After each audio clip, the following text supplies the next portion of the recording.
Assalamualaikum warahmatullahi wabarakatuh. Perkenalkan, nama saya Siti Fatimah Zahroh dari kelas B angkatan 23 NIM 12.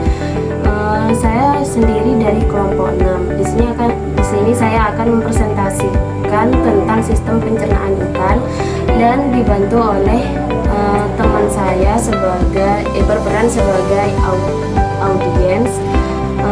Silakan. Baik, terima kasih. Assalamualaikum warahmatullahi wabarakatuh. Perkenalkan, nama saya Wulan Permadi.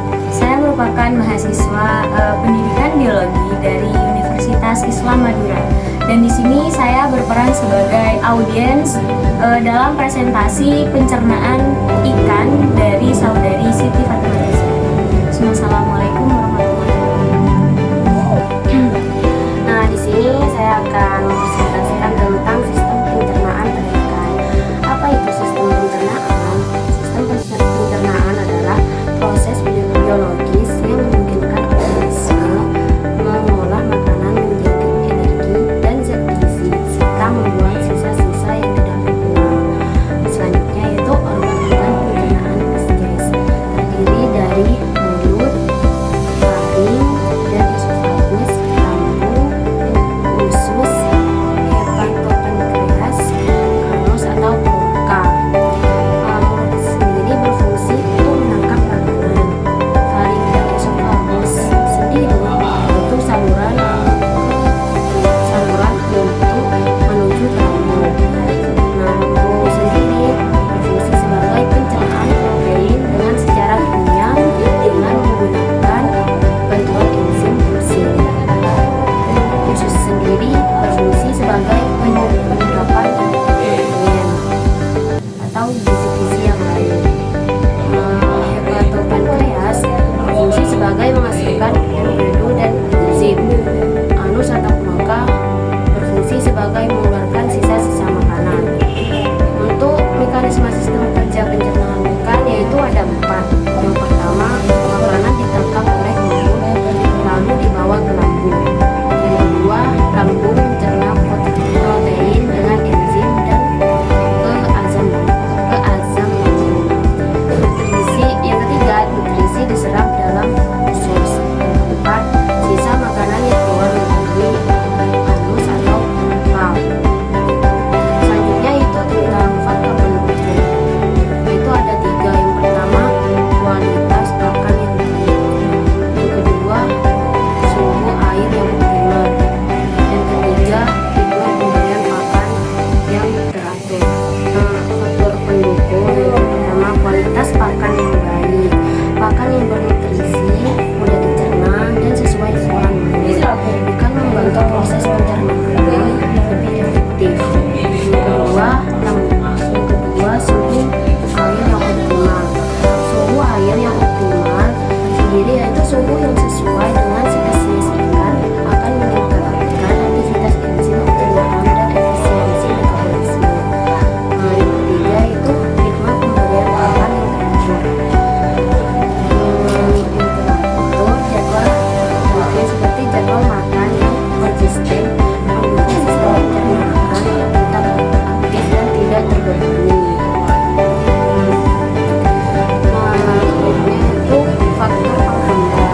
Faktor penghambat yaitu ada 3. Yang pertama, kualitas air. Yang kedua, pakan yang tidak sesuai. Yang ketiga, overfeeding, pemberian pakan yang berlebihan. Nah, kualitas air yang buruk sendiri yaitu kandungan yang meliputi kandungan amonium, nitrit atau ekstrim dapat menyebabkan stres dan gangguan dengan pencernaan. Yang kedua yaitu pakan tidak sesuai. Pakan tidak sesuai seperti terlalu keras, busuk atau tidak sesuai ukuran dapat menghambat pencernaan dan menyebabkan masalah kesehatan. Yang ketiga, overfeeding, pemberian pakan yang berlebihan. Itu seperti makanan yang tidak bisa dicerna dan membusuk di saluran pencernaan dan menyebabkan infeksi atau fermentasi berbahaya. Selanjutnya yaitu studi kasus. Studi kasus itu sendiri terdiri dari 2. Yang pertama itu arwana osteogenesis.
dari materi kelompok satu sendiri yaitu tentang sistem saraf pada Pisces, Virgo, dan Pisces.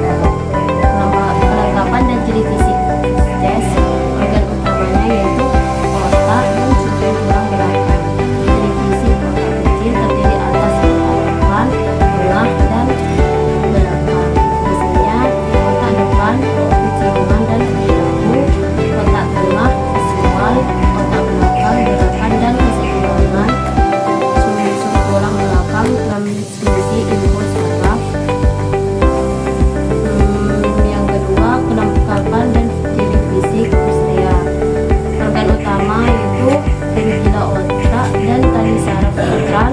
Jadi yang kedua, ciri fisik ganglia di kepala, tali saraf semenjang. Fungsi ganglia yaitu untuk mengontrol respon. Tali saraf ventral yaitu berfungsi transmisi impuls ke tubuh. Selanjutnya yaitu kelengkapan dan ciri fisik lengkap. Organ utamanya yaitu ganglia dan serabut-serab.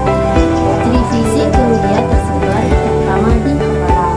Fungsinya yaitu koordinasi pergerakan, konsentrasi, dan koda yaitu otak besar dan mata jeli.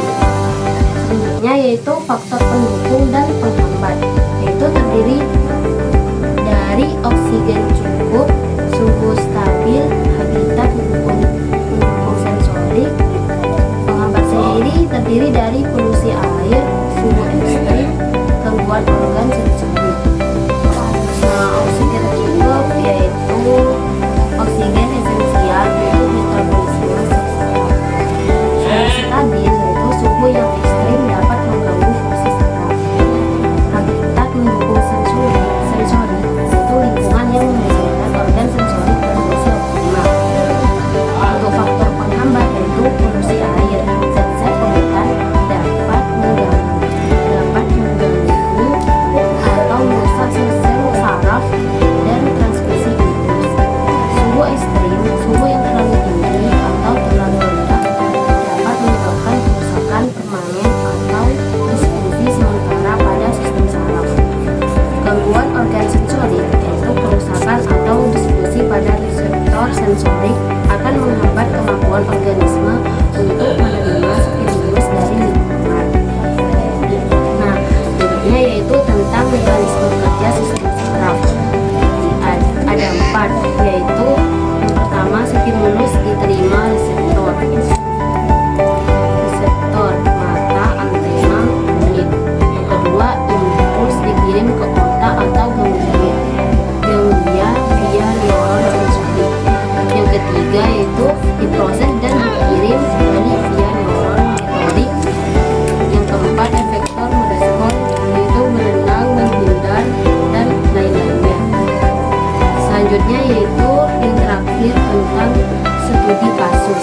Nah, studi kasus yaitu dibagi 2 kelompok hewan laut yang sangat menarik. Yang pertama, cumi-cumi, cephalopoda, dan ikan listrik Pisces.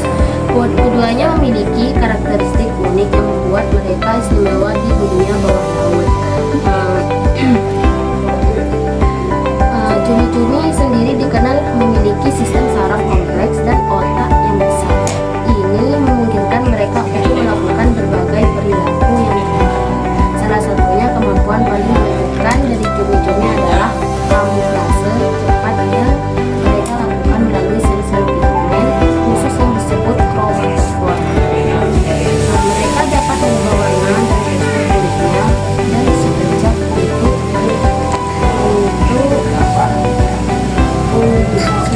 menyatu dengan lingkungan atau bahkan untuk berkomunikasi. Tidak hanya itu, cumi-cumi juga menunjukkan kemampuan belajar dan mengingat yang tinggi, menunjukkan kecerdasan yang luar biasa di antara ikan primata. Yang kedua yaitu ikan listrik yang termasuk dalam kelas Pisces. Seperti namanya, ikan listrik memiliki kemampuan unik untuk menghasilkan medan listrik. Medan listrik ini digunakan untuk navigasi dan komunikasi di lingkungan yang mungkin gelap atau keruh.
atau overfeeding. Nah, selanjutnya ada studi kasus di mana tadi sudah disebutkan oleh pemateri, di mana ada 2 studi kasus. Yang pertama adalah ikan arwana dan juga ikan pari.